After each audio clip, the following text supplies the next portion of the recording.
أعوذ بالله من الشيطان الرجيم. بسم الله الرحمن الرحيم. Assalamu alaikum wa rahmatullahi wa barakatuh. Muhtaram Müslüman kardeşler. Ramazan ayları mübarek bulsun. Ramazan ayında kullarımızga Kur'an alıp okuy başlayız. Менә үз-үзебезгә сорау биргәнебез булдымы икән? Шушы кулымда булган Коръән китабы кайчан язылды икән дип. Бу сорауга җавапны инде без беләбез. Коръән китабы язылды Абу Бакр радиллаһу анһу вакытында дип. Ләкин бик күп гасырлар Коръән китабы ул бик дефицит санала иде. Бик дефицит санала иде. Аны табып булмыйдыр иде, кулга төшереп булмый иде, ул бик кыйбат иде. Бигрәк тә мәсәлән, революциягә кадәр булган чорларда. Ә Совет чорында ул гомумән юкка чыкты. Бүгенге көндә кулыбызга Коръән алып, башыбызга да килгәне юк. Кара әле. Бу Коръән миндә дә бар, күршедә дә бар, тегендә дә бар, минем өемдә ул 4-5 тора дип. Каян шуның кадәр күп Коръән барлыкка килде икән? Ни сәбәпле? Дип башыбызга килгәне дә юк. Чөнки бүгенге көндә китапларның саны бик күп. Һәм китапны бастыру ул бик җиңел, бер нәрсә тормый. Нәрсә тормый дигәннән акча гына тора бар. Башка авырлыгы юк. Миллионлаган тираж белән чыгарырга мөмкин. Ләкин элек алай булмаган. Коръәннәр булган, яки башка китаплар шулай ук инде 1-2 дәнәде. Кулдан язылган. Һәм мәсәлән сиңа Коръән кирәк булса, син аны кулдан күчереп язарга тиеш булгансың. Бу инде көн кебек ачык. Ләкин бу хәл үзгәрә 18нче гасырның ахырында, 19нчы гасырның башында. Бөтен җир шарында, бөтен җир йөзендә Коръәнне кул белән язган дәврдә безнең җирлектә, ул вакытта инде Россия империясында, Казан губерниясендә Коръән типографик ысул белән басыла. Беренче тапкыр җир йөзендә. Димәк, игътибар итеп карасак, татарлар Коръәнне типографик белән баскан беренче халык. Менә сиңа ачыш. Без бүгенге көндә кулыбызга алган Коръән китабы ул гарәп басмасы. Сәгуди басмасы булырга мөмкин, Төрек басмасы булырга мөмкин. Ирак басмасы бар иде мәсәлән элек Совет чорларында. Хәзер мин кулга алган Коръән шулай бит инде. Ул басма буларак беренче булып барлыкка килгән икән бездә, татарларда. Менә сиңа. Бу ничек барлыкка килә?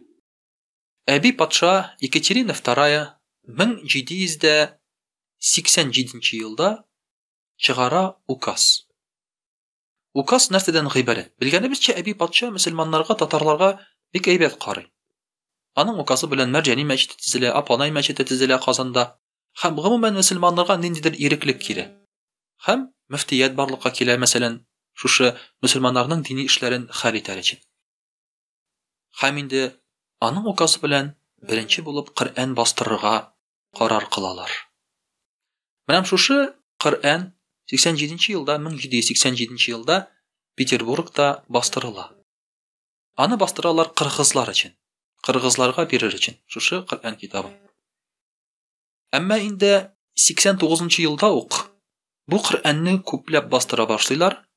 Һәм 89нчы елдан алып 98нчы елга кадәр, 1798 инде әлбәттә, бу Коръәннәр саны арта бара, күп итеп бастырыла һәм Петербургта басыла. Моны инде күреп нишлиләр? Шушы Коръәнне күреп 1802 елны инде тапшыралар татарларга бастыруны. Сез бит мөселманнар, Россиядә ислам динен тотып торучы, әйдәп баручы халык татарлар була ул вакытта. Тапшыралар татарларга. Һәм шулай ук инде шушы Коръәнне дә дәресләүче, карап шушы шрифтларны җыючы мөселман кешесе була. Монда уйларга кирәкми.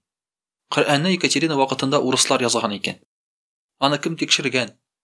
Ул дөрес булган микән дип? Юк, ул дөрес булган. Чөнки аны мөселманнар тикшереп бастыралар. Аларның күз алдында. Һәм бүгенге көндә Казан басмасында хаталар юк. Менә шушы басманы әйткәнебезчә 1802 елны күчерәләр Казанга. Шрифтларын тапшыралар, яңа типография барлыкка килә Казанда. Һәм шушыннан соң инде Коръәнне дә анда бастыра башлыйлар. Шушы вакыттан Коръән китабын алу һәм булдыру җиңеләя. Кул белән язуга караганда бастырган Коръән арзанрак та була. Һәм әлбәттә, аны күбрәк тә язарга була. Күбрәк чыгарырга була.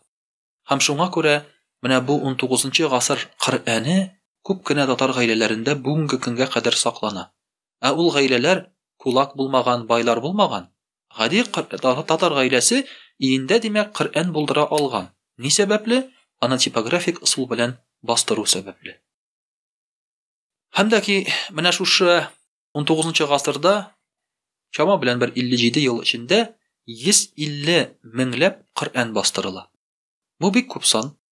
Әгәр дә аны мәдрәсәләргә таратсаң да, мәчетләргә таратсаң да, бу чыннан да бик мөһим цифра. Чөнки кулдан язылганга караганда, әлбәттә аның инде шушы бастырылуы, санын арттыруы ул файдалырак була мөселманнар өчен. Һәм дә ки 19-нчы гасырның инде шушы ахырына кадәр, 20-нчы гасыр башына кадәр бу дәвам итә, Коръәнне бастыру. Бу басма Казанда бастырылганга күрә атала Казан басмасы дип. Казан басмасы инде ул башка яңа Коръән түгел, ә бары тик типографик ысул белән Казанда бастырылганга күрә, Казан типографиясендә бастырылганга күрә Казан басма дип атала. Әмма хәрефләре гарәп була әлбәттә. Әлбәттә, бөтен кагыйдәләре үтәлә. Әлбәттә, аны һәрбер гарәп кешесе дә укый ала бу Коръән китабын. Шуңа күрә моны инде ниндидер башка Коръән дип әйтү дөрес түгел.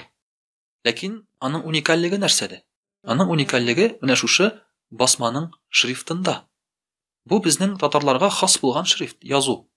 Бүгенге көндә без укыган гарәп басмасы. Аны язган кеше кулы белән язылган китап ул. Шушы аның кулын, аның язуын, каллиграфиясын күчергәннәр компьютерга һәм компьютер аны бастыра. Әмма язма кул белән язылган.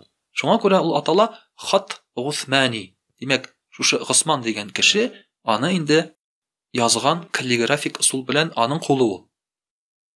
Әмма Казан басмасы димәк башка хат белән, башка кеше кулы белән язылган. Уникальлеге шунда. Һәм Казан басмасында башка кагыйдәләр кулланыла. Кагыйдә ягъни бар бит Коръәндә, мәсәлән, кая туктарга ярый, кая ярамый. Мәсәлән, сәктә дигән урыннар бар. Бу аят, мәсәлән, бу урында туктау хәерлерәк, монсында дәвам итү хәерлерәк дигән шундый аңлатмалар бар. Менә булар бөтенесе дә әлбәттә инде башка төрлерәк кагыйдә белән язылган. Аны аерым өйрәнергә кирәк, Казан басмасын укыр өчен дип әйтик. Шулай ук тагын бер кызык мәгълүмат бар. Гарәп басмасында, мәсәлән, безнең алдыбызда менә әле Казан басмасы. Гарәп басмасын алсак, анда Фатиха сүрәсе башында нәрсә дигән? Бисмиллаһир-рахманир-рахим дигән, һәм аның алдында 1 дигән цифр тора. Гарәп басмасында Бисмиллаһир-рахманир-рахим дигән сүз ул аяткә керә. Коръән аяты булып санала. Ә Казан басмасында Бисмиллаһир-рахманир-рахим ул аят түгел. Әлхәм дип башланганда ул беренче аят шул була. Һәм шулай ук Фатиха сүрәсендә тагын бер үзенчәлек. Әйтик, мәсәлән, Фатиха сүрәсенең ахыргы аятында ул 2гә бүленә Казан басмасында.